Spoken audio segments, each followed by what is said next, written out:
just a heads up, I am live on stream, but I'm just setting up everything on the side. Alrighty. Have you been able to look at any of the replies to that tweet? So far? Yeah. No. Only catch up.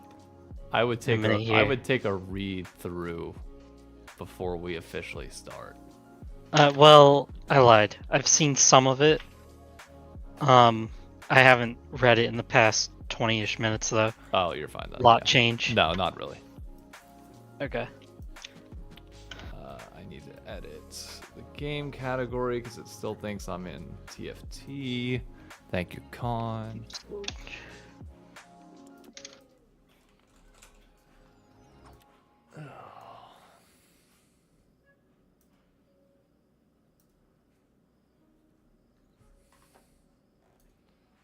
Oh man. What? Just that was a big announcement you made. I mean, it wasn't Proclamation. it wasn't even an announcement. It's just. Oh god. Also, I love being accused of cancel culture now. That's always fun. Oh, did somebody say that's what you're trying to do? Yeah, a collegiate player.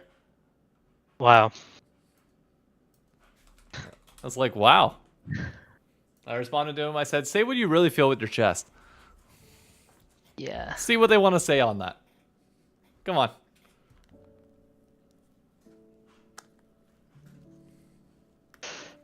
Interesting thing to defend that hard. It's like, you're a college player too. You got shit to lose. But you do you. Yeah.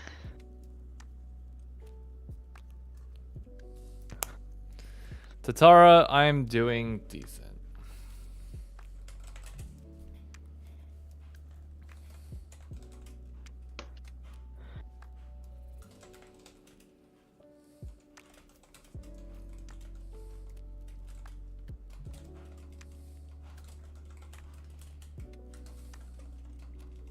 Sorry, I'm like putting away some work items really quick.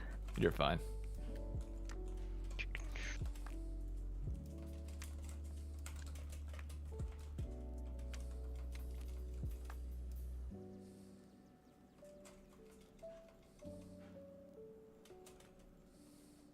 It's gonna be 13 degrees tomorrow.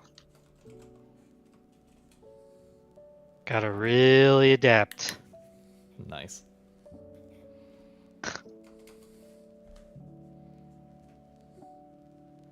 Okay. What's that? That.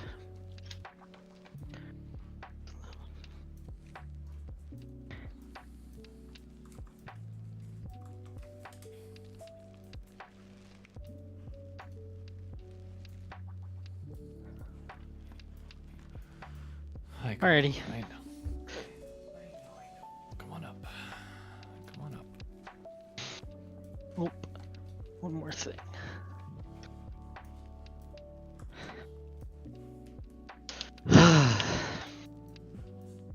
So, pretty big week. Somehow, off-season always provides. It's North America. It wouldn't be the off season if it didn't. Am I right? Yep. There's always something weird that pops up and we have to talk about. What I would do for one week of off season drama to not be as bad as it is. But Well, you don't always get a absolute odd move of just diehard racism like that, kinda. Yeah. Well, I say kinda, it's not really kinda. It's pretty aggressive.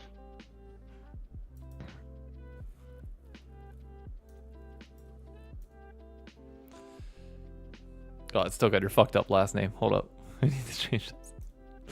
You're good.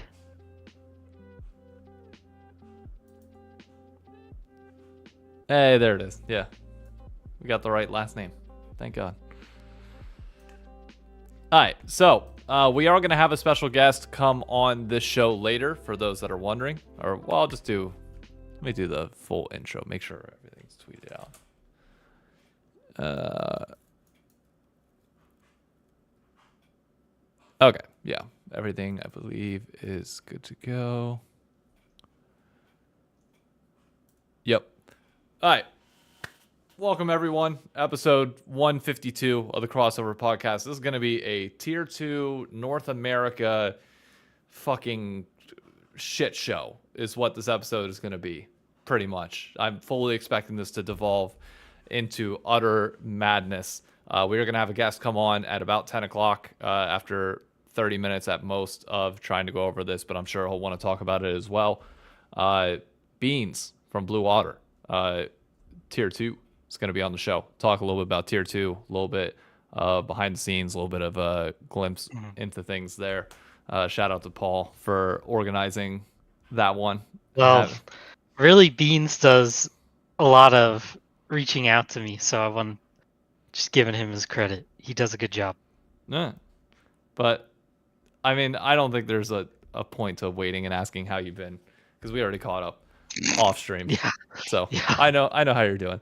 Let's dive into the fucking meat and potatoes of this episode, which is going to be Tier 2, but starting with one player in particular who the tweet was brought to my attention earlier today, that Shaden, who was just announced this morning as the starting jungler for Dignitas, a video came out, or a video has been out since May, but never once gained traction, of him altering the N-word and using it in chat in solo queue. Like, and where to even start with this? Since tweeting about this, since quote retweeting it, you can go on my Twitter and see it if you'd want. I'm shocked by the fucking pushback on this. And by pushback, I mean the amount of people that were just like, oh, I'm surprised you didn't know. Like, this is commonly known in Tier 2.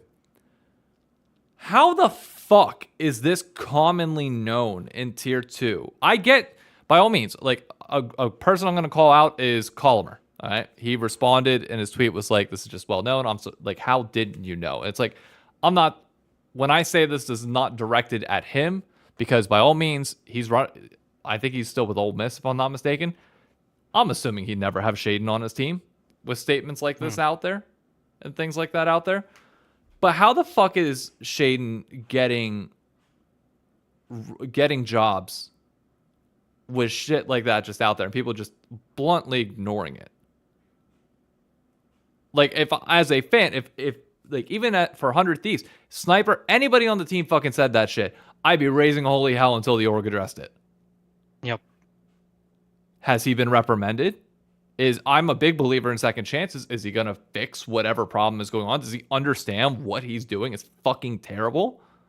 Like, do we understand what's actually going on here and are taking steps to do it? Apparently, this has been a thing that's been addressed with Shaden in the past, and it's still happening. So I think we're past that point.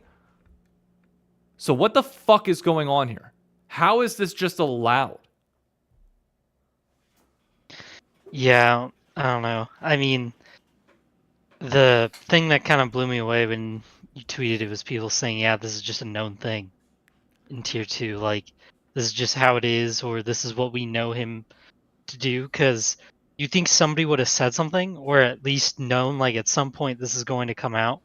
I feel like if it was known in Tier 2 that well, I highly doubt Dignitas didn't know. Yeah. I just feel like it'd be hard to not know. So you would think they would have, like, somebody at some point, at least FlyQuest would have addressed this and been like, hey, we've handled this internally and this has been fixed, or announced it. Because I'm not saying you have to announce, I guess, everything you talk to people about, but there's really no way for fans to know that a player's gotten any better unless you say something. Yeah. Like I love Sunshine's point in chat.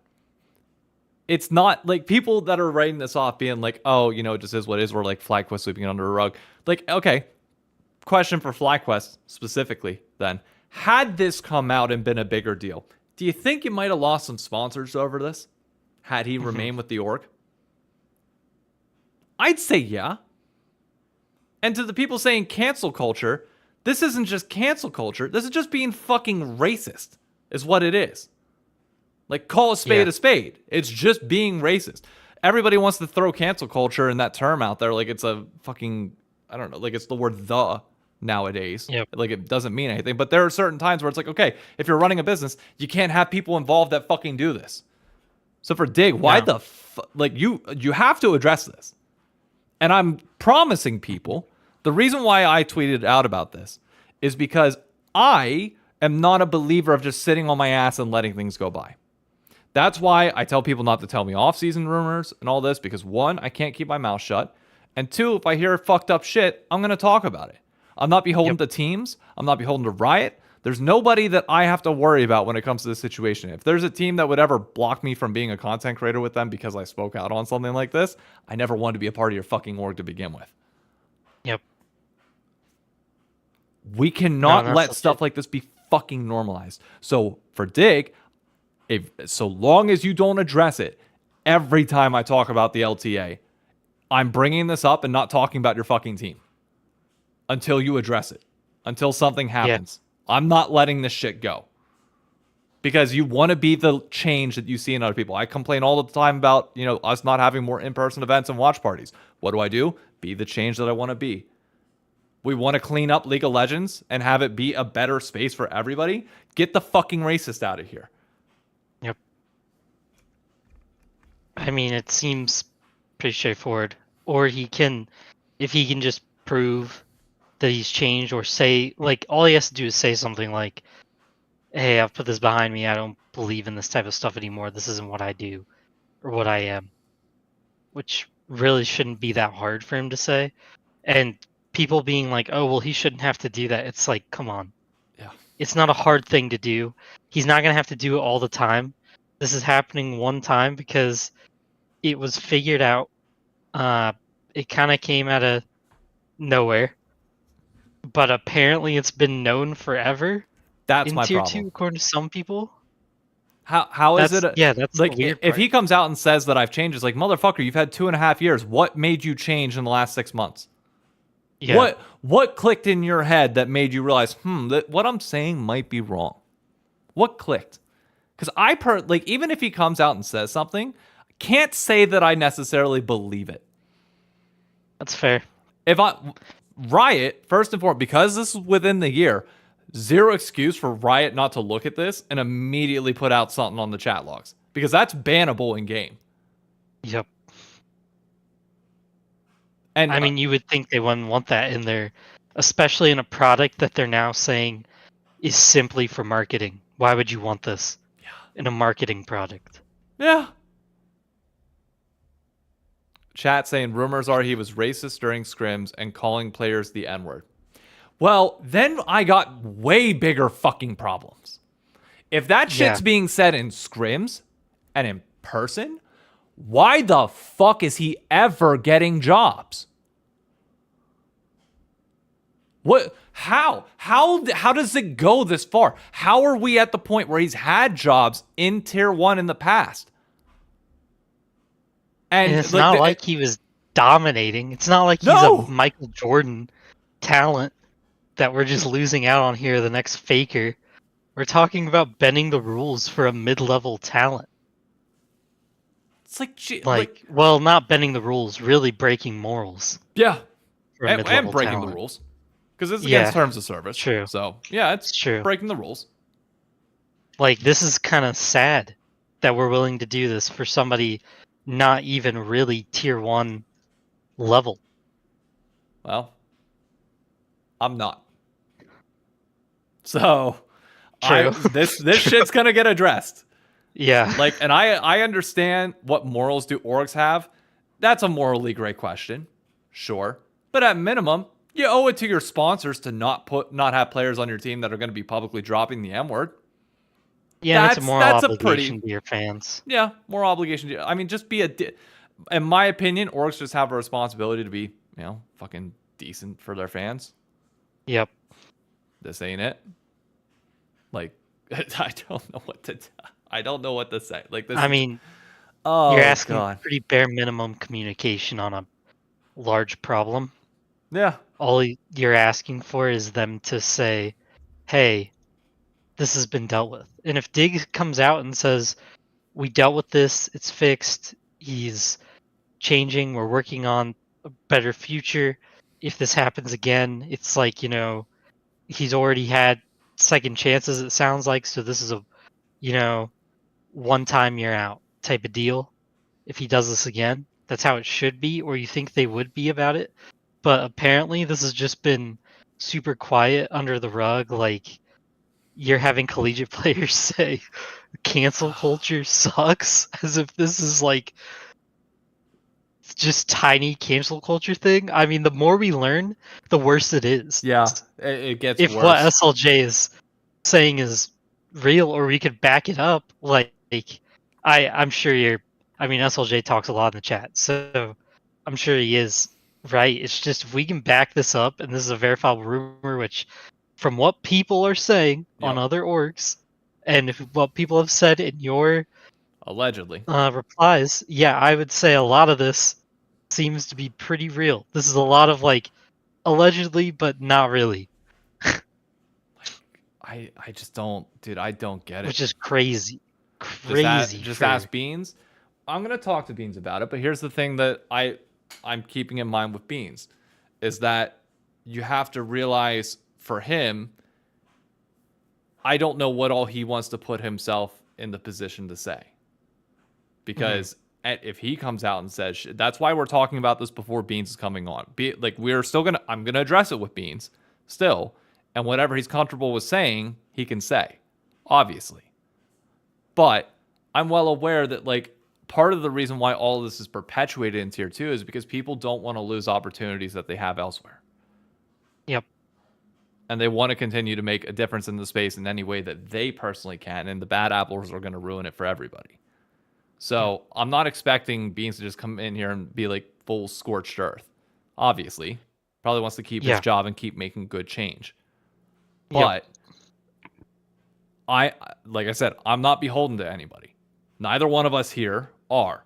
So we can just freely say shit. Now, I have a rule, and the reason why why I made the tweet earlier, I will not talk about fucking rumors that come to my DMs. I have pleaded with people not to send me shit, not to tell me stuff at all, because once I know, I have to say something. This one, second I heard it, was like, okay, is there proof? And the second there was a direct video of it, tweeting it out. We can talk about it. This shit's pretty black and white. It's out there. But I'm not in the business of perpetuating rumors based on what people have heard, anything else. If you can't back your shit up with two different sources, that's journalistic standards. I'm not a journalist. Not my fucking job to report it. I can quote retweet something. That's not journalism. That's me just shedding a spotlight with my platform. But I'm not in the business of reporting all this shit. But I am going to be I will keep restating. I will continue to try and be the bastion of change that I want to see in the game. I will live the life that I want to have others live. That includes not dropping the freaking N-word in game and trying to excuse it as if it's nothing. Yeah. For those that try and conflate the N-word and the R-word, I don't know what to tell you other than go up to anybody and say that shit to their face. Watch how quick you get put in a body bag. Yeah.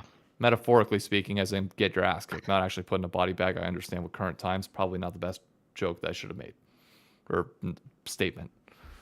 Oh, I see what you mean. Yeah. Yeah. But just still, yeah. Point remains. It's just silly because like I got what the one person was saying. In your replies, they said like the FlyQuest coach was calling people arbors. I don't think they meant like that's same. And I get your example as well. I'm just saying they made a good point thinking about it of like lately. I know what I'm gonna say here. Could be a little awkward to say, and we don't have full proof yet. But some things have been said about FlyQuest from people who worked there and got fired in ways. And then this guy says this was on streams. This comes out. It seems like FlyQuest could have some internal things that we need to be monitoring, or at least saying, hey, what's going on. What is up Yeah. over there? And I'll be very clear with What what is up? Paul is alluding to. Danielle, who was their head of marketing, got fired, Yeah. a month ago, give or take. And her husband, Elias, who worked on players and has done stuff with the Dive and Riot and stuff like that, he went at FlyQuest hard. I've never, ever seen him say something like that or like publicly like scorn somebody. But he Hmm. fucking went off on FlyQuest and like was Yep. talking about how shit it is internally. You combine that with Nuke Duck dropping the R word and then saying, "Oh, I need to go NPC mode," which the R word. Look, it's 2024. The political times are changing. I'm not saying it's right to say. I'm On a just. stream, it is a bold move. It is a bold, very, When but you like, represent a brand, I'll say it yes, that way. yes, and your brand is not always gonna like.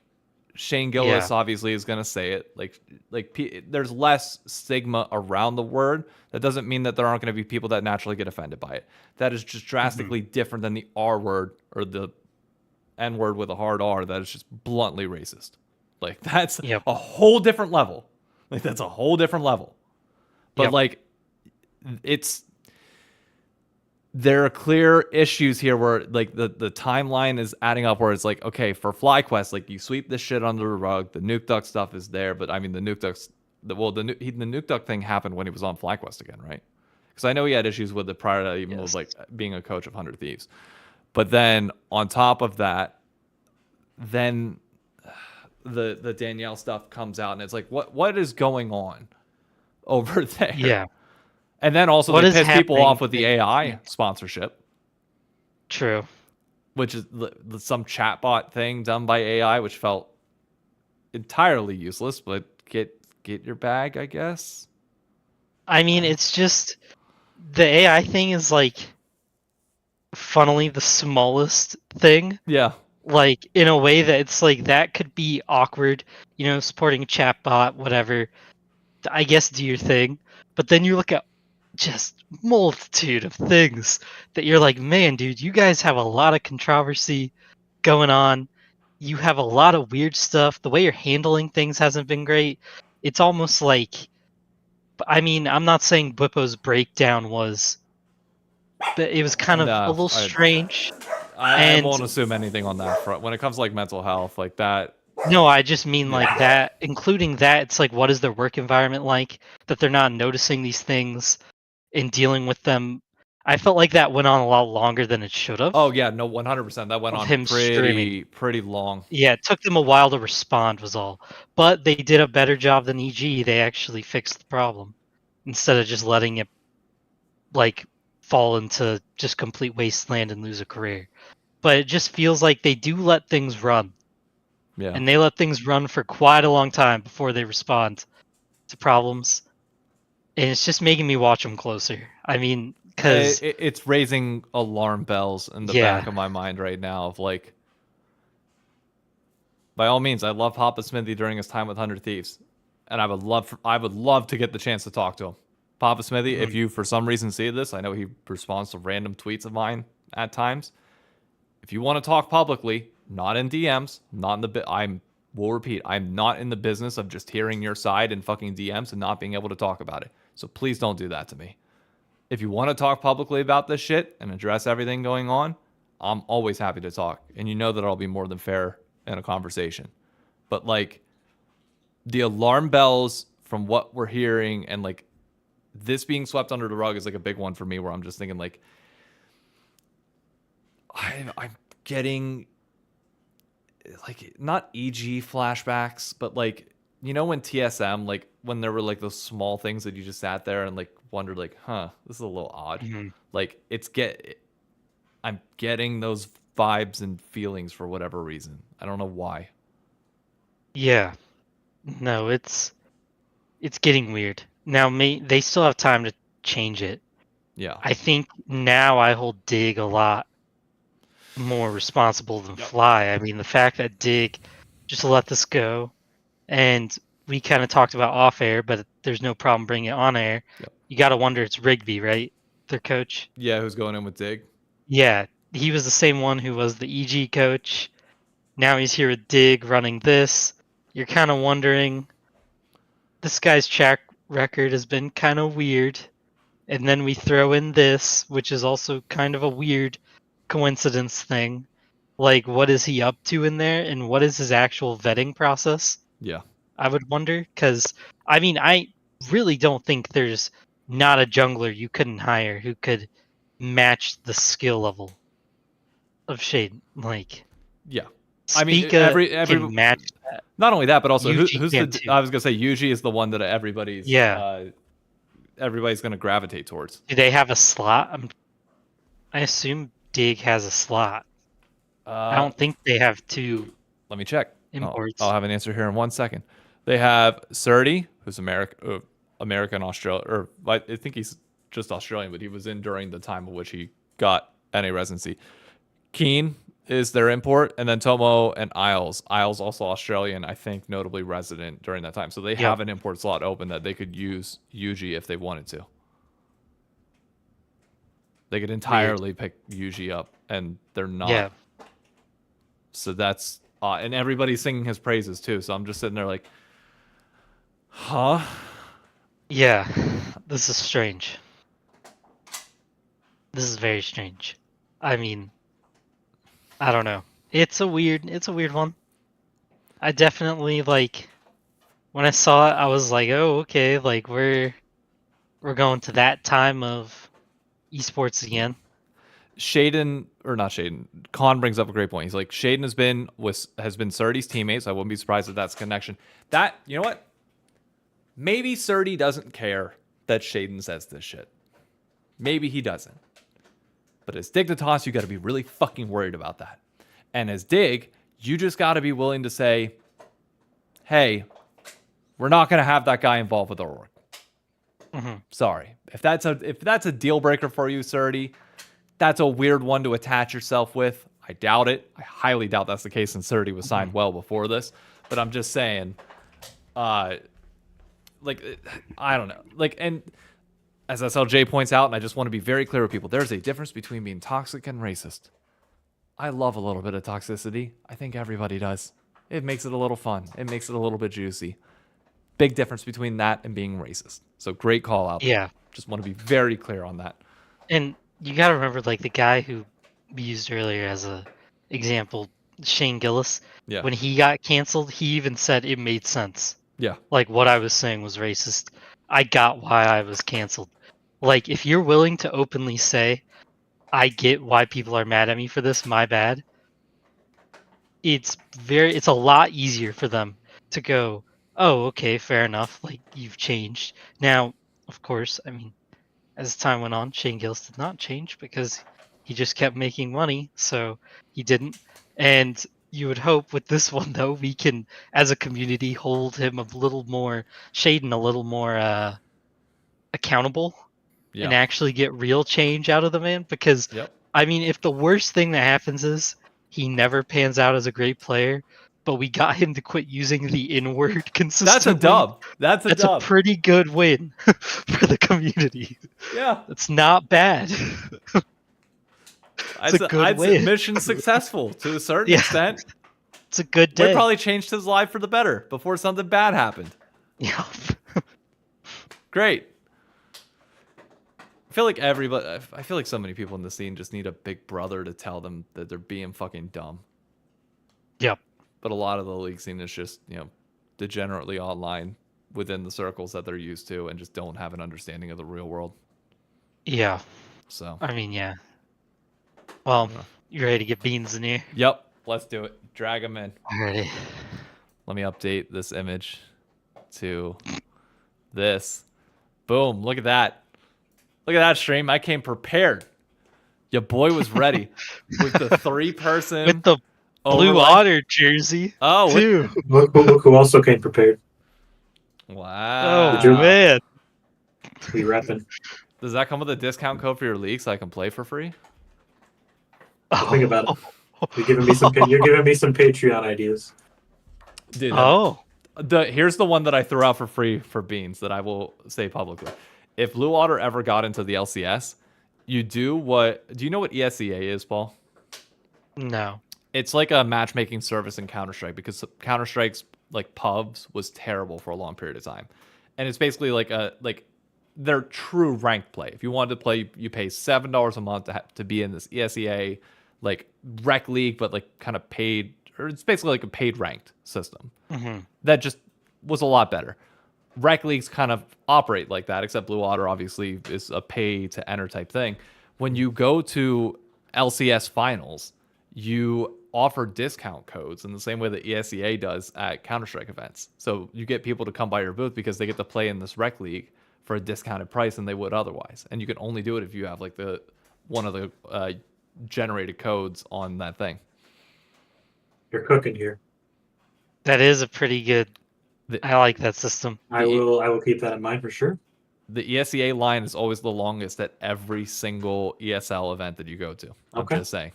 Every time. You know what? Hey, definitely a good idea. For sure, I got to tap into that market that we have. Yeah. Or I think it'd be a waste for sure. We got a lot of Blue Water supporters in chat. It seems like you've got fans, to say the least. Hey, shocker. I'm sorry. You're good. All right, do you want to give yourself an introduction for those that do not know who you are, Beans?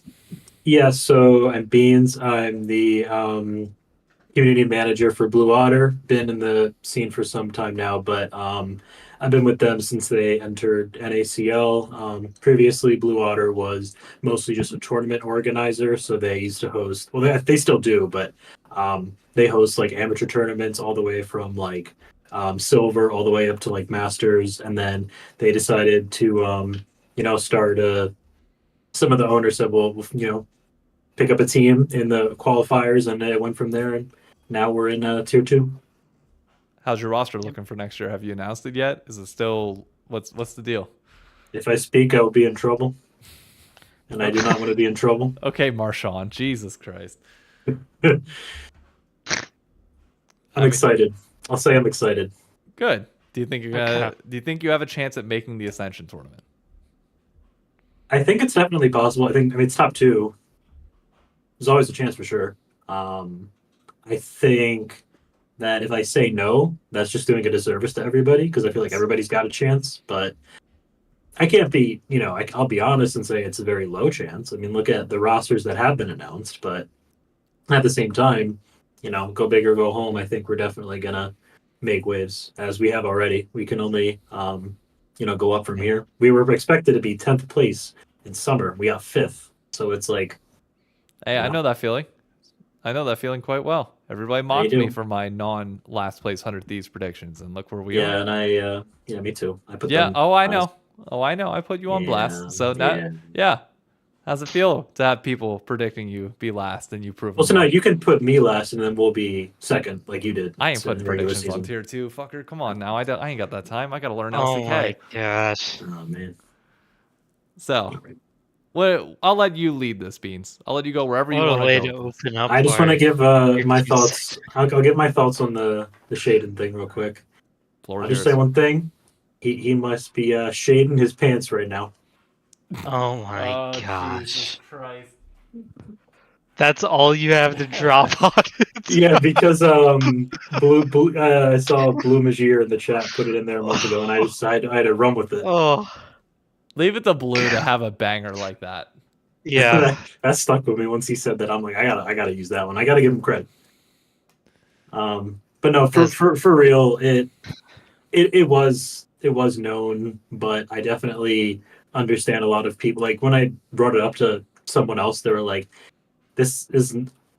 They're like, wait, this isn't like known. But then somebody else that wasn't like in the know was like, wow, this is like something that I didn't expect. So there's definitely a lot of people on both sides of it. And then when I've talked to people in the scene, when the tweet you put out, they were like, doesn't everybody already know about this? So I guess there's definitely an echo chamber. Actually, I feel like I've kind of picked up on this recently of people where they feel like what they know is what everybody knows. But they need to realize the fact that the people in the scene, that kind of are in that space of tier 2, tier 3 that do follow it, because it is a very small group of people.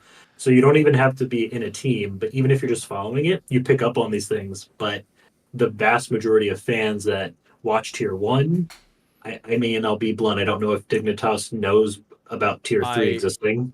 Let me put this to bed right now, because I just got a message that I've been allowed to share under anonymity. Dignitas did not know about the Shaden clip when they were considering him as their jungler. And nothing is signed in terms of the jungle position. Okay. That is that. Alright. Okay. That is that. I just want to. You've been journalisted. Or I- journalized. That literally, I swear, that just came in right. Like you could look back, you could see me kind of look over and start typing. Like I just. Or is this the Pat McAfee classic? But we're not journalists. We're not journalists. We're not journalists, but this is what we know. This is what Sources. I know. All right. Sources have said. So okay. I'll keep that in mind. Dig, redeem to a certain extent. I don't know how the fuck they didn't hear about that. I don't know how like this reputation has gone that far. Everybody knows about it, but I mean, at least having a direct clip is different than knowing a reputation. I will say. Right. No, so, like, of course. That is. I will say I understand not knowing the clip. It probably didn't have that many views, but like at the same point, it had 200. Jesus. Okay, well there you go. But it had 200 views over 6 months, and currently, for context, after posting that, it is It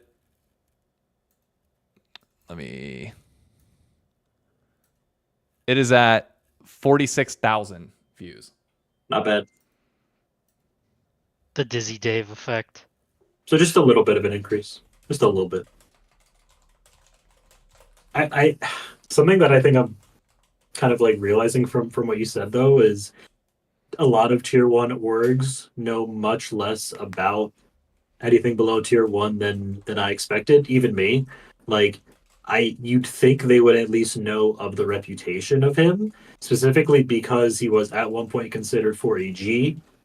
And then things like that. And then also, players that are on that borderline level of like player that might go up or might be at that, like Scary Jerry, even, Sajed, like was also somebody that's like almost borderline ready. So people at that tier, you'd think they'd at least reach out to people in the scene and be like, is this person okay? How are they in a team environment? Stuff like that, especially if they're at, because if they're at like Team Liquid Challengers or FlyQuest Challengers and in, affiliated, organization like that had a tier 1 team with a tier 2, you know what I meant. But especially if they're in one of those, then you'd assume they have, the thought process of talking with them and saying, hey, this person, like, what are they like? So you'd think, but hey, maybe I overestimate some people. I mean, we're currently all sitting here wondering how, I guess, this slipped through the cracks. It seems like a pretty big thing to just slip through. I mean, although, again, hearing things is different than directly seeing it. So I will give benefit. I will always give benefit of the doubt there. Like, because you can hear people say it. People have had issues with the past, but once you see something in black and white, like it's then if you don't act, then it's a problem. Yeah, and I think it's the fact that the clip is combined with anecdotal evidence, because if you just had one, people could say like, oh, he just mistyped something, or it's a one-off. And it's like, that's the clip combining with the, context of what everybody's been saying around it. Oh, he does this all the time. This is just, a daily occur. Like he does this every day. I think putting those two together is what's causing the issue, not just one alone. Yeah. I think the fact you have both is the issue. Yeah. And we said it before you came on. You can be toxic like that. Like being toxic is drastically different than putting out a racist comment like that. Yeah. Like they are just completely different ballparks, and the fact that people conflate the two is just wild. But I mean, the thought of them being like, oh, it's just, I mean, it's a small thing, slip of the tongue, it's not that big a deal. It's like, you see some people put that under your tweet. You've seen a decent amount of people say that. I know. Oh yeah, that's why try seeing cancel culture when these teams rely on the sponsorships because they get no money from anything else. Yeah. There's your biggest argument. Yeah. So speaking, I don't know if you have any more to say on it, but Nope. that's actually No, I'm in a good spot now on that. all right. Speaking of money, how familiar are either of you guys with Rally Cry? They were the replacement for Play Versus? Sort of. I'm not super familiar with like like previous years because I Yeah. only super been into it now, but they're currently, and I'm pretty sure expected to continue to be the tournament organizer for NACL Okay. because Riot themselves doesn't run it. It's kind of No, it's been done third party. done third party through Rally Cry, and they're been doing some things that aren't so Oh, great. no. So I've been looking. Obviously, I don't want to leak things that aren't known. So I've been doing, the liberty of Yeah. seeing what's posted publicly. So these are all public information tweeted by somebody else in the scene. So hey, it ain't from me, guys. I'm not going to say who. But, Journalist. hey, it's not from me, but it was posted already from somebody else. So don't come at me. But Your sources. the sources have said that how there's a revenue share model, or at least there's supposed to be a revenue share model in tier 2. Is it open or is it like cap? Like, what I mean by that is like, is there a certain threshold like of cost recuperation that has to come first before it splits? I believe so, but let me just sum it up with the Okay. fact of there has not been any. It's been zero. So they've explained that there is a model of revenue sharing, but I believe it's actually, I'm not like super well into it, but I believe from what I've heard, it's profit sharing, and there has been no profit. Okay, that's the distinction that I wanted to make sure. I'm like 90% sure it's a profit model, but like I'm not guaranteeing if on that. if it's a revenue share, then it's a big problem because Right. okay, well, one, regardless, it's not good. Period. Right. If it's a revenue share and they earned revenue but did not distribute, then you're withholding payments, and that is a massive problem. That is a much bigger issue. If it is a net profit, if it's a profit share, I know you're with a team that's involved in tier 2. No, you can be blunt. I don't care. Shocker that it's not profitable. Right, but Who would have guessed? It's not the fact that it's not profitable that bothers me. It's the fact that the money that goes into it is not distributed amongst the teams in the sense that how there was like the walkout and then Riot's like, we're going to give all this 400k to Rally Cry. Yeah. We're going to enable Twitch subs where, a percentage of that. No, not the zero. That's the thing that gets to me is that, sorry, my dog, but, Cheweenies, but, the thing that gets to me is there has not been any money going to the teams, whereas the whole model was the casters were frequently told, hey, you guys sub, the money goes right to the teams. If you ever watch tier 2, the casters always say like, oh, if you Twitch sub, the money's going to the teams. So I guess I'd have several questions then that I know you can't answer, but these would be questions for Rally Cry, which is, what does your operating budget look like? When these promises were made, did you increase your OpEx, your operating expenses, so that you kept, like, basically if they got an influx of revenue, for those that don't understand finance, you have your revenues, you have your expenses. Once your expenses net, like the difference between the two is your net profit. And that is apparently what will be sent to the teams. If their revenue increased, okay, by more than expenses did to the point where they would have a net profit, but they increased their expenses because they got that money so that teams wouldn't get it and they could put on a better broadcast, that becomes an issue, potentially, because maybe there were necessary improvements that were needed for the broadcast. I don't watch tier 2, full disclosure, so I don't know. But I don't know what that money went towards. Was that covering an already existing deficit?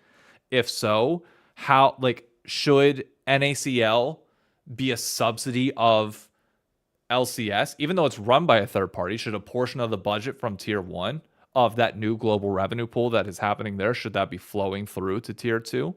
Like, what's going on here? Because Rally Cry assumedly cannot run at a deficit. forever. You Right. you only have so much. From You only have so much so cash. from a tweet that is public, they had an operations budget of 300,000 in 2023, Okay. which is crazy high, Yeah. my opinion. But they do more than just NACL. I believe they do like other games. Yeah. So we don't know Okay. what portion of that 300,000 No. specifically goes to NACL. Okay. But the tweet says Relic had an operation budget of 300K, and the teams did get money back from that year. In 2024, they increased the operations budget to 350, and and teams no longer receive money. So they increased their operations budget. How many teams were involved in? Well, no, the number of teams wouldn't matter. It would just make the It payment wouldn't smaller. change. It would not change. So the revenue increased there by 400,000. Their expense only increased by 50,000, and is still under the $400,000 promised amount. What the numbers aren't numbering right now. Oh, they're not. And I'm not a big finance person. I'm just No, telling you what I this got. sounds like fraud, brother. What? Hey. So okay, I'll send you the exact tweets later. There's a chance I'm like reading them incorrectly. yeah, So but because I remember that statement, right? It said that like once they shipped it off, they were putting 400,000. Like I remember that amount being said, that they were explicitly giving 400,000 in a subsidy, which is considered revenue for Rally. there's a very high chance, and this is just a guess. Again, this is just a guess, that they're using that to support their other games that aren't generating revenue. Holy fuck, they're frauding.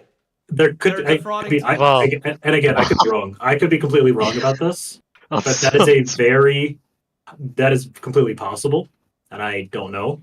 I don't want to make accusations. I just want to. That's not an accusation. That's public information. That's just literally stating the numbers as is. If there's a, like, can you link me the tweet that says the 350K? Yeah, I'll pull that up on stream right now, just so that people can see it. Yeah, the person that tweeted it won't give a shit that I've outed them because they wanted this. They want this to be public. That's fine. I don't care. In my own words, fuck it. We send it. All right. I could not give a shit. Like, I want to clean up this scene one fucking problem at a time. And if I have to be the one that comes in and addresses it, fine. Like, so that's the first tweet. And then here's the second one. And this is from a previous team owner. okay, so pulling these up on stream so everybody can see, you're gonna lose us for a second here. It says Rallycry just announced a revenue share for the 2024. Oh, it's revenue share. Interesting. Okay, see, that's different. Yeah, again, I could be misreading it. No, that's not misreading it. If it's revenue share, it should just be money directly sent to teams. For the 2024 NAL season is 0. That means that teams outside pricing receive anything. For context, had an operating budget of 300K in 2023, and the teams got money back from that year. 2024 increased their budget to 350K and had $0 of revenue split. Okay, well, this person might be misusing the term revenue split. There's a very high chance, yeah. Yeah. And then Colomer, who we previously mentioned here, glad that my Twitch subs went straight to Rallycry's pocket instead of... So this sounds to me entirely... Oh, why is this not... there we go. I'd be curious to know if they have a contract, if there's legal verbiage on how they spend that money, because that's fraud. Maybe.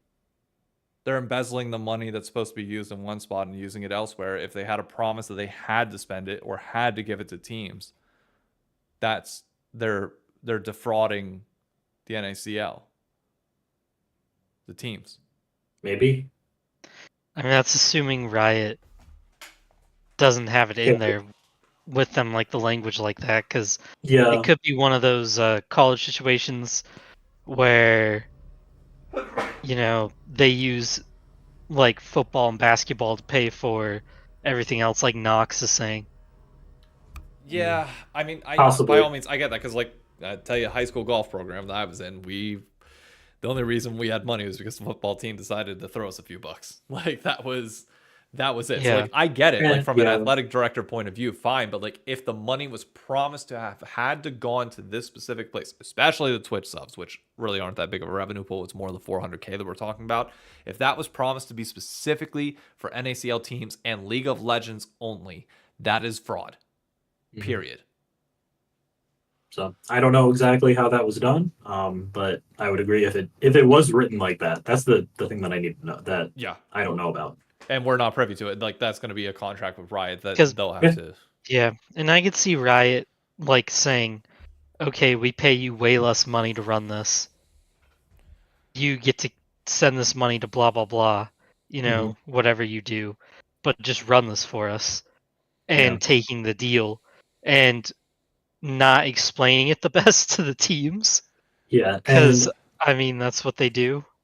Part of the thing was they used to have a Subway as a sponsor, and they mismanaged that and actually lost the sponsorship due to not agreeing with sponsor obligations in terms of having players. From this is also public that they had a deal with Subway where the players had to like certain number of players had to like post something about what they like about Subway. You know how sponsors work. They're like, why I love Subway, what I like to get, yada yada. Yep. I think out of the 50 players, I think 3 did it. Oh man. Because of that, they lost the sponsorship. And how much of that's on the teams versus how much of that's on Rally Cry is up for debate. A lot on the teams, in my opinion. The teams need to have that, like, just saying, like. But that is public. If I'm a content creator, okay, and I'm employed with using 100 Thieves as an example. If I'm employed with 100 Thieves, there has to be a clause in my if you want me to tweet, if you want me to say certain things, or I have a requirement of a certain amount of times I need to talk about the brand or promote certain things, you need to have a clause in the contract stating that. If they didn't have a clause in the contract stating that, and players want to be dumb against their own self-interest and not help out sponsors in the space, their choice to be dumb, but alas, they don't have to do it. So like, you gotta be very specific with these things. Yeah. So that doesn't surprise me, given player behavior and also team behavior. But it's all of them coming together to show what a problem the whole system is, and a lack of effort and from all sides. Because that was a sponsorship that they got and mismanaged and lost, which was a apparently very significant revenue driver. Because that's probably what led them to have the ability to, for large majority of why they could pay teams in 2023. So I guess, by the way, Paul, thank you for the resub. And Catman. And Catman, thank you for the resub. My goat. A question for you then, because you see Luminosity and the rumors of how much they're spending on their roster. All right. And everybody, like, there's a lot of talk about, like, the purpose behind Tier 2, whether it should just be a farm system or whether, like, now it's, are you spending money to try and promote, or are you just trying to be break even in the system? Like, now we're getting to, like, European level of, like, deciding where your place wants to be in this system. Yeah. Where does Blue Otter, I don't know if you can speak on this as community manager. This might be a much bigger question. But like, where are you guys trying to position yourselves to be? Is it a, break even, develop fans, or is it a, we're prepping to one day make a run for the LTA and try and get that budget? I can only speak for my own desire, which is that it's definitely a goal to have that they don't seem mutually exclusive. You can develop fans and grow a brand and build on what you already have. I feel like that's one of the benefits we have is we already have, fans. If I'm going to be blunt, and I feel like there aren't many teams in NACL that actually have fans. I'm just gonna say it. I'm sorry. Like, I'm wrong. I feel like, and again, I could be wrong. There could be 100 CCG fans out there that I don't know, but you didn't even know who CCG was when you made. No, I had no clue. I'll be honest. That shit was so funny when you're like, "Who is CCG?" And I'm like, "Thank Thank you, man. Thank that. Hey, It took me back to my old Call of Duty days. I forget who I was talking about in chat or in that made lounge. me laugh. But like, if I throw out names like Bittersweet or Onslaught, it makes me wonder how many people in this chat. Like, if I'd be curious, anybody in chat, if you recognize either of those two orgs, and you could name a person that was involved with them, because that's an Easter egg on its own. If you can name who was involved with it, put it in chat. Onslaught and Bittersweet. Onslaught had a cool fucking dragon logo. It was like a rip-off Charizard, but it was cool. I'm not familiar. But no, most people won't know some of the smaller orgs. But that's the whole thing, is it's like we have fans that we can build on, and we're definitely, looking to start that Patreon at some point. We're going to be transparent with the financials even more than DSG, because from what you've told me, they don't, show what each thing is. It's only just, here's the direct number, the overall amount. To be fair, it's fine. They don't have to show us anything, but you don't have to. But why not? Why not ask for? Why not give the people what they want? I agree. It gives me a reason to talk about it. Now, I can't publish if you put it behind a Patreon. I can't obviously show them on a YouTube video. But yeah, I apologize that we might want. No. You should. To be clear, don't give a fuck about me and my content. That's a joke. At all. Because I don't. Good. Okay. But good. No, I mean you get my point. We're definitely looking to do a lot with the Patreon and have some pretty cool things there that are definitely unique to us. I think we have an avenue to make a lot of ideas that a lot of other teams don't have. I mean, look how long it took some of these LCS teams to come up with a mascot. And you look at the fact that our team kind of is a mascot. It's like we've kind of been ahead of the game on that. So yeah, it's our team name is the mascot, and then you got FlyQuest making AI. I'm not even going to get into that, but you get the point. There's a lack of trying to make things that, at least to me, seem blatantly obvious, of like, why wasn't this done earlier? Like, imagine if teams in 2013, 14 made, mascots and, Patreons and things like that, where over time this could have developed into something much larger. Like, you have all these sports teams with their, mascots and ways that you can support them, and like, special fan clubs. I know there was like Cloud9 Stratus and stuff like that, but there, that there's a lot of things that sports teams do that you could model yourself after, that I feel like a lot of teams choose to just not do, and it really confuses me. Con noting the TL mascot blue, which I will say, do like blue. I do like what they do with them. I will. Oh yeah. Yeah, we took our idea. I'm blue. I do. But no, go ahead. No, you go. I'm good. I was just gonna say I wanted to leak what I was waiting to see if Chad answered. They did not. Onslaught, or I think it was Bittersweet specifically. Their logo was a cupcake shooting guns. Fantastic for a Call of Duty org. Their owner, Alex G. Logics. Does that name ring a bell to you? Should. He's the head of Luminosity. I see. Pulled up. I can show it on screen. It's the same guy that was running that small Call of Duty org back when, that is now heading Luminosity, who is awesome. I DM'd him. This is early days on my Twitter account. August 21st, 2015. Asking if they were looking for people to bring in their staff on the Call of Duty side. So your boy was trying to slum it in tier 2 Call of Duty back in 2015. So believe me, been there, done that. Oh yeah. 100%. But I do like your guys' logo. The fact that you got an otter is really fucking cool. Yeah. Hopefully I'll be able to make LCS finals wherever that is, and we can make something happen. LTA finals, sir. It's a rebrand. Never heard of it. What's LTA? Remind me again. The only name that we had left just felt right. Until what is it again? Like League of the Americas? I can't. Until the V is really important. Hey, yeah. The official Discord still says LCS official. So until they change that, until they change it to LTA official. I've never heard of LTA before. I don't know what you guys are talking about. The press server has changed over to the LTA press server, so Damn. we are officially Not the flex. Oh, yeah. man. Well, Dave's about to be kicked out of that though. Dig's about to make a phone call. or are they?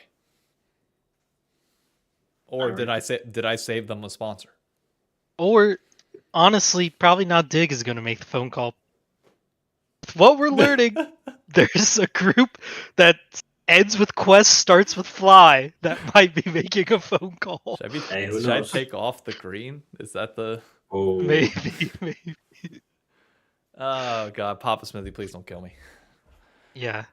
I met him at in New Jersey. He was nice. Oh, dude, I love Papa. I've talked to him a few times now. Mm-hmm. Like independently, love him as a guy. Also love that he won us an LCS title. So, Yeah. There's that. Yeah, What else is on your mind though, Beans? Come on. I liked the video you made about Surdy and Scary Jerry. About the like rivalry that they're starting. Was that fair? Because you know more about tier 2 than I do. You know more about how they played against each other. Was that like fair to their rivalry? Was it like underplaying it, overplaying it? I feel like it was pretty accurate. I mean, I haven't heard too much about their direct like rivalry or anything, but I know both of them are just very, very, very vocal people. And that's going to lead to two vocal people not being on the same team. You're gonna butt heads. That's just how things go. Even if you're not in the same role. One's top lane, one's ADC. It's probably the two most vocal people in tier 2, and you knew at some point that it was gonna happen. Wow. Okay, so we got the right two people to come up then. I'm trying to think if there's other people. I mean, no, I don't think so. I think that those are definitely two of the most speak their mind kind of person in terms of what they want to say about things, especially with because I know when Scary Jerry went to the like Brazil tournament and he'd had interviews, he went off a lot and he was very adamant about his opinions on things. So I definitely think we got the right people. He unfortunately did not go off on the Rift. But oh no, things did not go very well. Do you think they could actually like stand it? Like, how are they gonna do like? Because Masu is kind of like set expectations to the moon now. As much as I love Masu, and I think he's great, I'm really worried that is the expectation for new players, and that really concerns me because it's like Sniper coming in and just absolutely, not like summer, but like in spring, he like destroys everybody. Yeah. And like Masu in summer destroys everybody. Absolutely pays. He makes pays look like PayPal. You know the meme. But yeah, it's just that is not the expectation people should have for these players, and I feel like that's going to be the like why isn't Scary Jerry playing like Masu or why isn't Surdy playing like Sniper? And it's like, to be fair, I think Surdy is developed to some extent from his like long tenure and experience in tier 2, but we all know how that doesn't always translate to tier 1 instantly. I mean, there's some players that take time to develop. Look at, I think Jan is a good example, who came in and looked okay, didn't look horrible, but they stuck with it. A lot of people on TL said, why are you keeping this guy? Get an upgrade, get an import, yada yada. Look at him now, Yep. I will say, as long as Surdy can TP flank and die in a 1v4, he's got potential. He does. Yeah. I love Sniper. Sure. Love you, buddy. We know some of those TP flanks needed a little bit of work, but it's fine. We'll get there. I think he might be a better Renekton than Sniper, but that's fine. That's fine. I swear to God, if we're in year 2 of the Sniper experiment and we're still playing nothing but Renekton on stage, I'm gonna lose my shit. With a 100% win rate on Aurelia right now in Korean solo queue, I need to see it. Part of what I will expect out of Surdy is his, because he did tweet about this, his willingness to experiment and not conform to the meta. Because I remember when we saw Sniper first game, Riven. Yep. Any Riven games after that? No, none. Not exactly. All. None all. And you saw on what was it? Pros. Whippo was like, you should have played Riven. I would have lost. Yeah. Like he outright said, like, you should have played Riven into me. And it's like, I feel like Surdy is the kind of guy who's so upfront about things that when he said like, "Yeah, I'm gonna play what I want," he actually meant it. Yeah, good. And I really hope more players stick to that. Like, I hope we see Snipers Aurelia and stuff like that, and it's not just a solo queue thing. Yeah. But how many of those are going to end up in Quid Vex level of situations? So I mean, I trust gotta be careful. I trust Aurelia on Sniper a little bit more than Quid Vex, but Just giving an example of how it could go, no, and then I know. Believe me, I I think know. I think another one that like Whippo set is another one Yeah. that came to mind of this pick in theory seems like it could fit the draft. It feels like it could definitely fit the champion pool of the player, and it just doesn't work. Yeah, but you gotta try it. You don't But you know gotta whether try it. you don't know whether it's gonna work until you try But it. but my point is I feel like some players once it doesn't work once, you're never gonna go back to it. That's on coaching staff to up people's confidence and see have a conversation around whether it's like remember when we saw Cloud9 flexing Karthus, we had Blabber play it and Berserker play it, and they got wins, but they were very sloppy wins. So they were probably like, "Oh, it's not our pick," but you won with it, and Yep. if you've played it on stage, you probably practice it, you probably get better with it, and you best believe Vagar V2 is a Karthus enjoyer can help you out with that. Yeah. And it really irritated me that they never went back to it. It really did. Like, as I was a fan of them back then with that roster, and it's like you definitely could have ran Karthus as a flex pick, 100%, because you had multiple players that could do it, and it's like it just never went back to it. Yeah, Mhm. absolutely. So I want players like that with Surdy to have that mentality, and I expect that, but I'm worried that he's not going to be given that freedom with some of the players on Dig. So let's hope. Lunar Day had a great question, and Paul, I know I've not let you talk at all. I'm so sorry. No, you're fine. Lunar Day asked, with MSI being in North America this year, for those that need a reminder, MSI is in Canada this year. How are you guys planning to take advantage of that?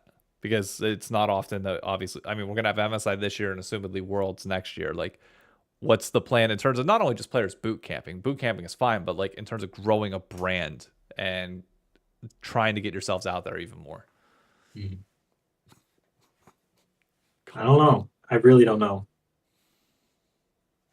I was gonna say, like, is there really?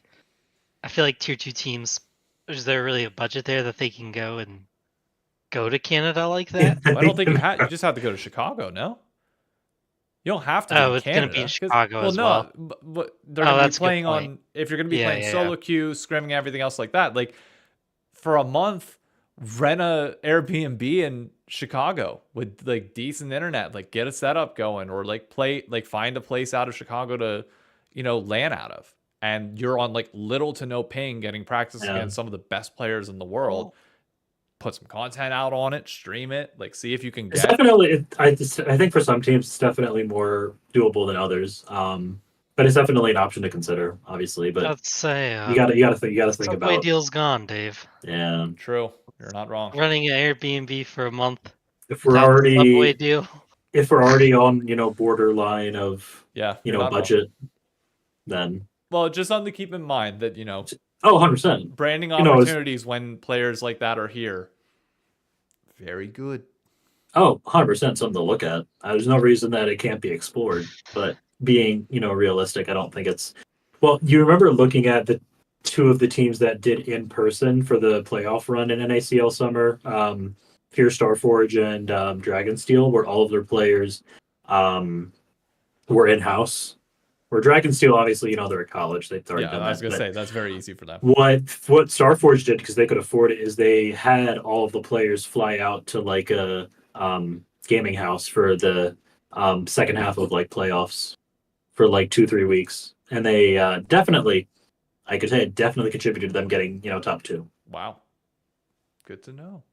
Who would have guessed that being able to play together in the same room would make a tangible difference? Yeah, exactly. I know, right? I know. Yeah.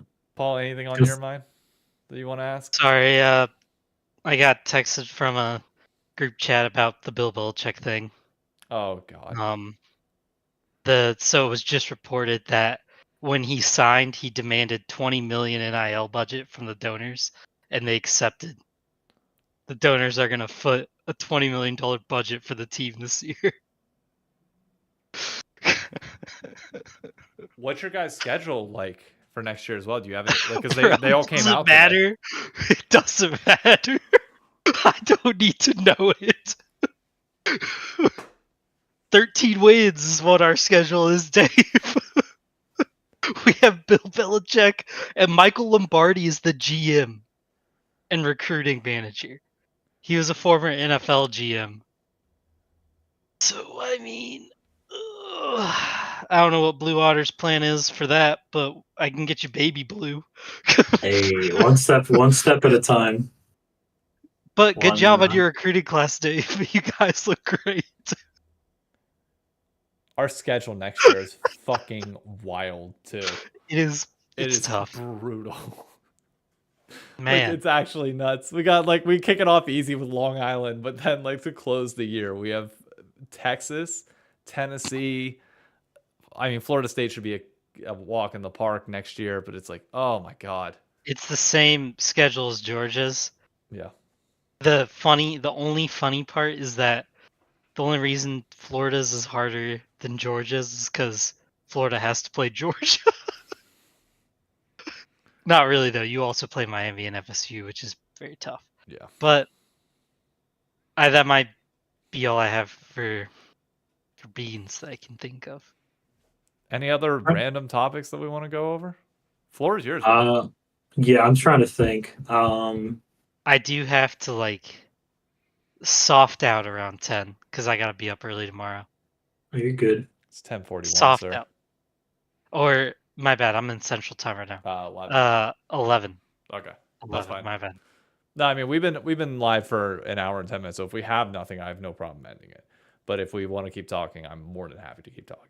Oh, I could keep going on about college football all day, but Yeah, but we can because save it's that good for for off me stream. right now. Yeah, we can save But that I for don't off stream. need I There don't are need, any? I don't waste need to beans promote on any UNC propaganda on this fucking podcast. I mean, it's I not. mean, I guess we propaganda, could see if there's any a questions nuke. from questions from the chat. Yeah, chat. Let's Anything go. you guys want? Can we talk about the fact that Ornn has never received a true nerf despite being OP since release?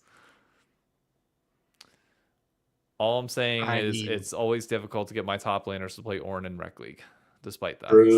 So Hasn't he been like slightly nerfed though by like it's not nerfs on him, it's the damage. What was it? The Items. tank update. When that one came out, everybody got tankier, even Nah, ADCs. the biggest He doesn't Ornn get nerf is buffed. when they removed the names off of his special items. True. That killed I the mean, champion. there are a ton of adjustments that destroy Ornn. They don't When destroy they him, I guess, but they make him what he is, which he's not OP. Like, I've never really played against an Ornn and been like, unless they just get giga kills, been like, this is, unstoppable onslaught. real ones know Ornn was more playable when the item upgrades had different names from the main items. It buffed. It was a buff. Made you feel more powerful. True. I just And like what he does for my items as an ADC. I don't ever want Ornn to go away. Unless I'm That's playing big. against him, then he can go away. That's a big facts right there. Well, I'd really like to see Sniper just play a ton of Ornn. No, I would really Really not. just Oh my only God. No. Okay, no. Put Ayla on Ornn. Okay. I mean, Sniper's such a good Ornn though. Like, it just fits what he does.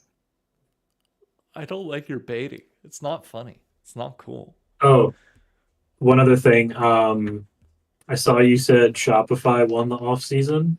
I definitely agree to some extent, at least. I thought you were going to heavily disagree. I was like, Well, no, you pulled my tweet. yeah.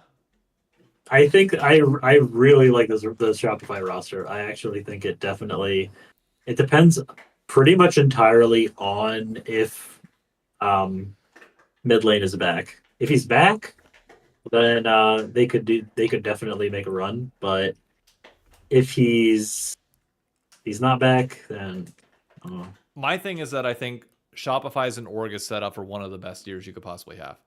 with MSI being in fucking Canada. There you go. Come on.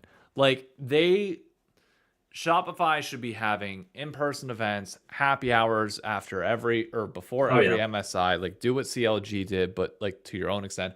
Watch parties for those that couldn't get in to the event itself.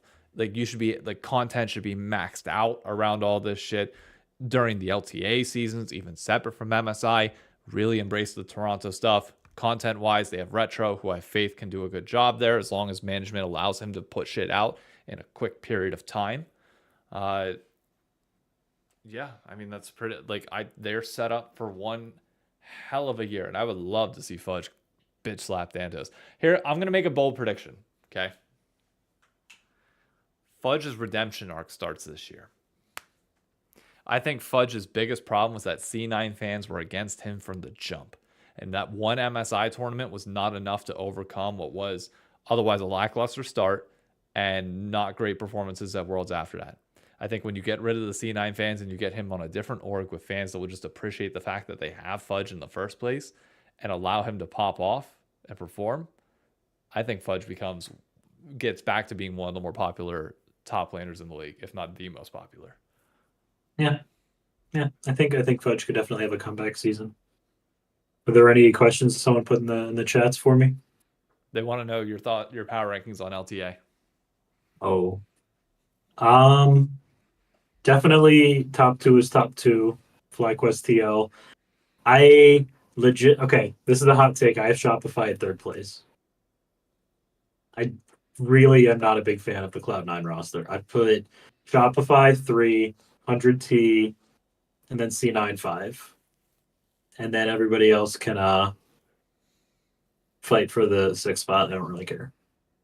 I will not comment because I'm not talking about my power rankings until the new year. But that's my take. Again, they could flame out and burn, but I think I'm really not that hot on the Cloud9 lineup. I think 100 Thieves is okay. I don't really have anything good or bad to say. I just think they're okay. We were 3rd last year. Like we yeah. I mean, I think fourth. I think 4th is arguable, and you over Cloud9 like last time, and I think they downgraded. So you're over Cloud9 for me for next year, and then Shopify could be anywhere from 3rd to 6th. I feel like it's not going to be in between. You're either going to be at 3rd or at 6th. It's really dependent. I think they're a very coin flip situation. And then the bottom 3 can have fun, I guess. I really don't know. So I'll ask you the important question. Does Disguise get relegated at the end of this year? No matter who it is. Yeah. Given what I've seen, I'm going to say yes. And I know that's actually a hot take for some people, but I have a lot of reasons. I think Momentum is heavily underrated. Looking at movement from Tier 3 to Tier 2, which also has a promotion relegation system, there's been many, many instances where Momentum has basically defined the result of the team that comes off of all of the wins versus the team that's been last place all season. Affects their mental.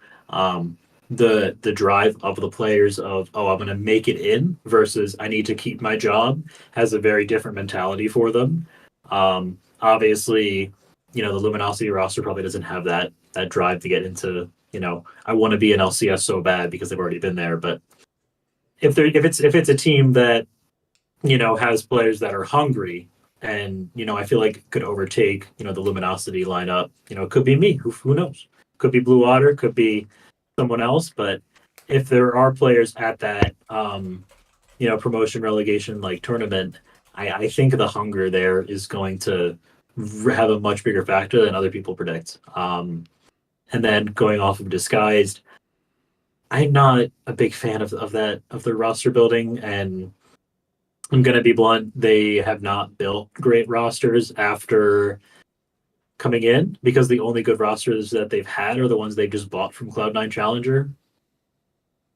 Like Cloud9 won NACL, and then they're like, let's just buy all their players. And then when they had to make their own teams, they went 7th and then 7th again. It's like, you guys have like definitely the most engagement, probably the most fans, probably one of the highest budgets, and you lost to me. Like, what's going on? That's just my thoughts. Like, I have not been a big fan of however they've built rosters and however they've been managed. If they've kept those people, some things have not been going well. Obviously, tier one's different. You know, things can always change, and I think Disguise does have the advantage of having consistent, better practice in against tier one teams, but there's a double-edged sword there where yes, you are scrimming LTA teams much more than teams in tier two because they do occasionally there are, but you're going to be scrimming tier one much more. But the double-edged sword there is if this team is probably going eighth place, then your scrim record is going to be abysmal, and you're going to be demoralized. Couple that with the fact that given the new format, I don't know how exactly many games they're going to play, but if they get eighth into eighth into eighth, they're going to have a very low number of games versus the tier two team, which plays and plays and wins and gets first place every time. So there's my rant. I've been reading quickly off camera, and Paul will be able to fill in more on this. I appreciate that. There was a comment in chat saying, how could we call out Shaden, but be okay with Josh Allen being in the NFL? Apparently, Josh Allen had old tweets dropping the N-bomb quite a few times. Well, Josh Allen's not doing that for the past like 4 or 5 years. Yes, and I just looked up I looked up 3 different articles on this while doing this. He went on Bussin' with the Boys. His reason, as he says here, was that like their friends would like take over their phones and like tweet out shit from each other's accounts and do shit like that. And they, according to him, apparently he never expected them to come up, etc. But he's apologized, like he understands. Basically, it kind of sounds like he understands like the impact of it now, and obviously would never do it again. Now, a big thing on this too is not it's not cancel culture the way people always take cancel culture. Canceling somebody isn't what everybody thinks it is. It's not saying they never get another chance. It's telling them you have this chance to do the right thing. If you can admit wrongdoing, change your ways, and not continue down that path, you get to come back. Yes. If you can't, then yes, you are canceled. If you consistently, like apparently he's doing, I mean, doesn't seem like he's doing a great job of quitting it, do this kind of stuff, then yeah, people are gonna have problems with you. Yeah. I mean, that's just life. I get this is an old tweet too. It's 6 months old, but it's also like one of those things where it's like, hey, apparently he's been doing this for 2 or 3 years now that we're learning. In your quotes and in your replies, we're learning this has been a thing for years. If you learn it's been something for years and now it's coming back, wouldn't you want to be worried about that in a group that we've just heard Beans talk about is basically built on sponsors and not pissing them off? And when they get pissed off, what happens? All the money's gone. Yeah. Like, why would you do that? Would never want to do that. Yeah. From what I'm reading here on articles from 2022, whenever he went on Bussin' with the Boys, where he finally addressed it, all of this apparently came out the night before the draft too, and he thought his career was done. So if you think that didn't put the fear of God in him to realize why it's dumb, and clearly he's talking about that, acknowledging it, like that's, again, everybody, in my opinion, in life, granted, when it comes to the N-word and use of that, the 3 of us on this are not the type of, or we are not the group that is giving acceptance or apologies on it. That's not for us to ever decide. We are not those people. But in general, outside of that, I'm a believer, as we said before, believer of second chances and correcting shit when you're wrong, because people grow up in different places. Telling you, growing up in rural Pennsylvania, I still have family that use it, and I have to correct them at not direct family to be, or not like mom, dad, sister, none of that, but like family outside of that, yeah, especially those. Sorry, Paul. Some of them in the army tend to be a little bit more a little bit more liberal with their usage of words like that, and I have to correct them and tell them all the time. Does that mean I'm gonna disown them for it? It means I would never be caught in public with them. That is for sure. And I will continue to correct them, but they are family, and I'll continue to keep chipping away at that. And one day, maybe we can actually change that shit. And it is like, it's not a. I know Nutting Milk is trying to. I don't know why he's trying to catch people in something. It's honestly, his argument is, it comes off as like just awkward because he just keeps comparing it to Josh Allen. But if the Dignitas handles it the same way the Bills handle it, then it's all fair and nothing is lost.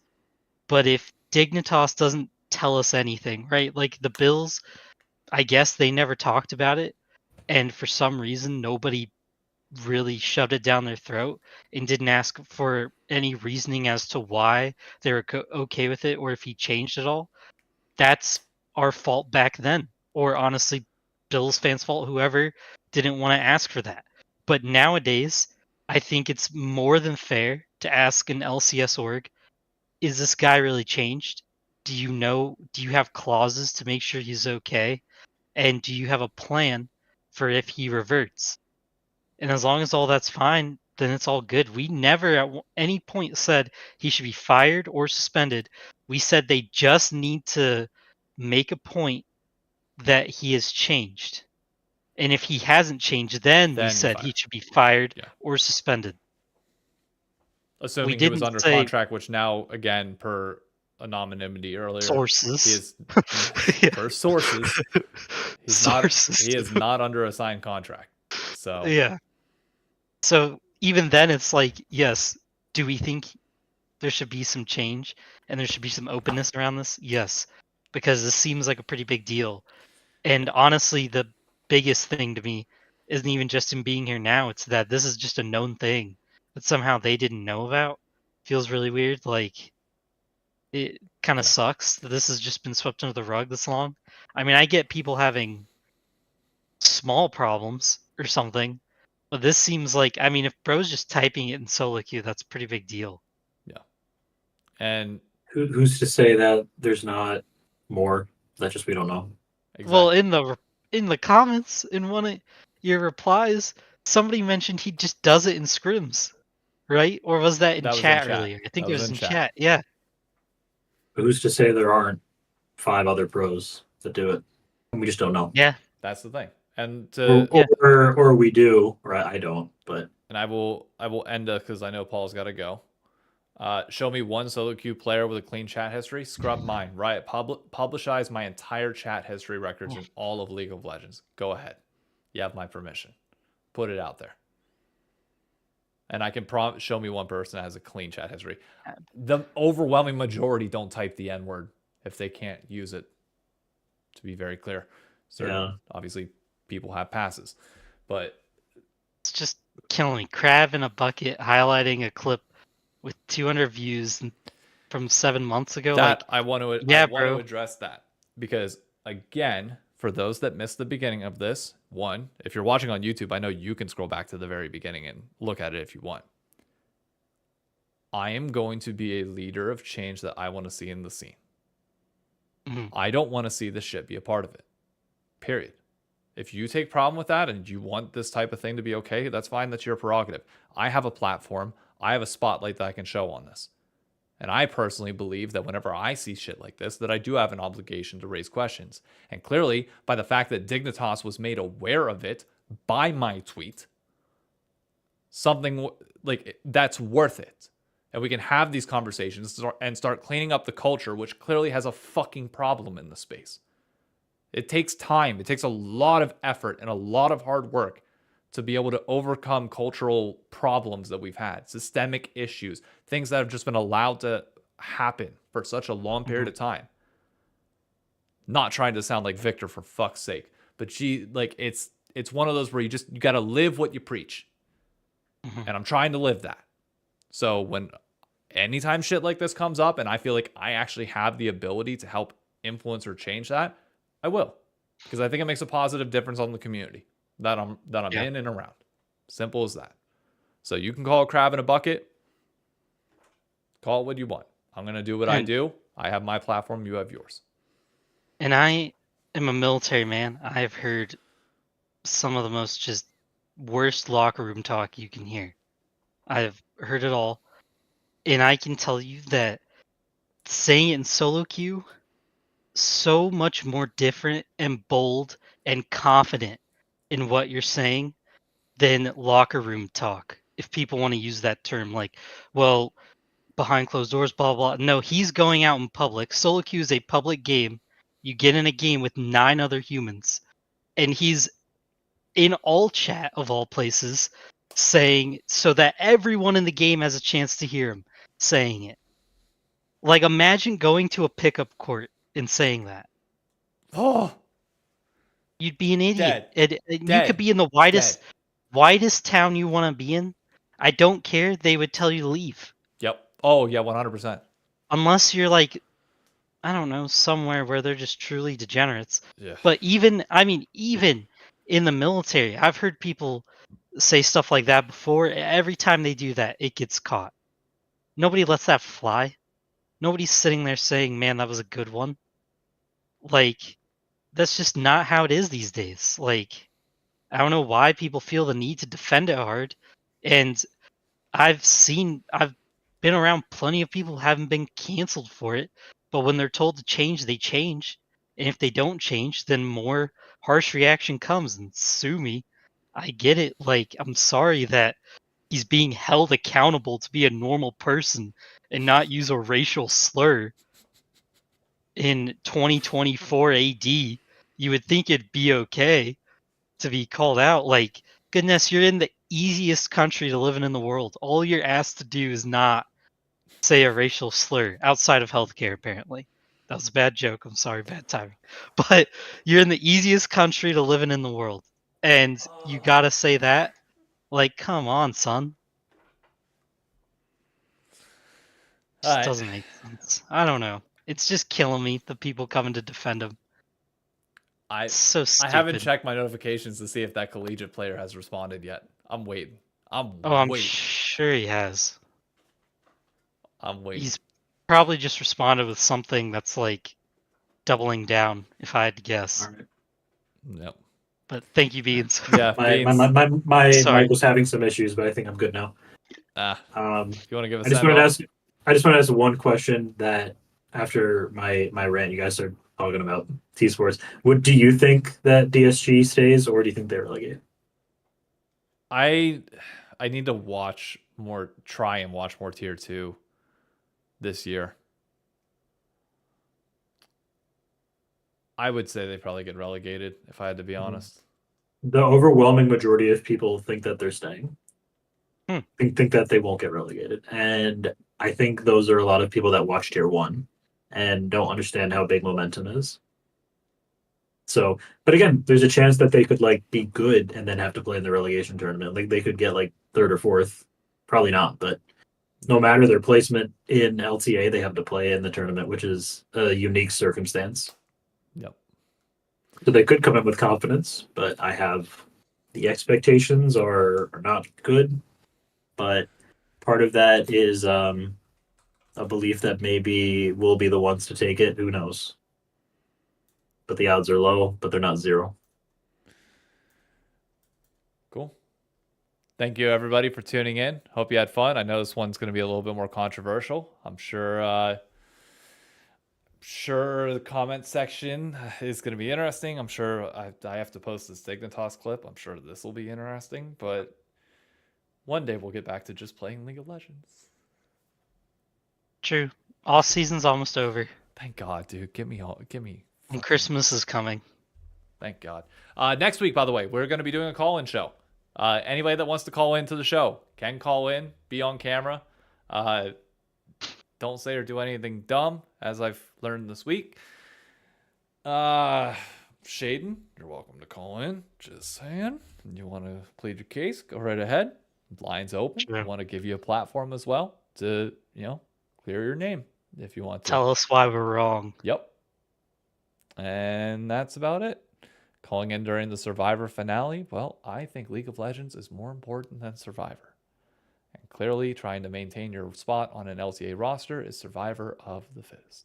There you go. So, with that, thank you all for tuning in. Thank you, Beans, for showing up. Thank you, Paul, for putting up with my constantly talking over him ass all day today. We will catch you later.